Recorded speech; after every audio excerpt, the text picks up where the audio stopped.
आणि सर्वात महत्त्वाची बातमी जी आहे, राज्यातल्या शेतकऱ्यांच्या आंदोलनाची, ऐतिहासिक आंदोलनाची, राज्यातील शेतकऱ्यांच्या संपाचा आजचा दुसरा दिवस आहे।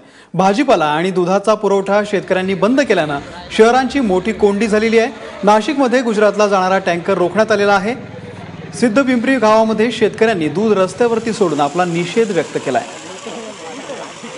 अधिक माहिती घेऊया, आमचे प्रतिनिधी सागर वैद्य आपल्याशी फोनवरती जोडले गेलेले आहेत। सागर, नेमकं काय घडलंय? अमोल, खरं तर एकीकडे शहरात आपण बघतोय की दुधाची एक पिशवी मिळावी यासाठी लोक तासनतास वाट बघताय, परंतु इकडे मात्र शेतकरी प्रचंड आक्रमक झालेले आहेत। दुधाचं संकलन तर बंद झालंच, परंतु ही जी गाडी आहे ही परळीहून गुजरातकडे निघालेली होती, जिच्यामध्ये साधारणतः 50,000 लिटरपेक्षाही अधिक दूध होतं।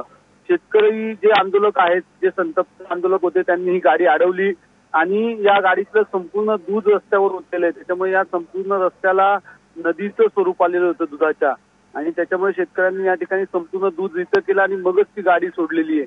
अशाच पद्धतीचे आंदोलन काल सुद्धा नाशिक शहरात झालेले होते आणि आज सकाळपासून सुद्धा ही पुन्हा भावना तीव्र झाली आहे।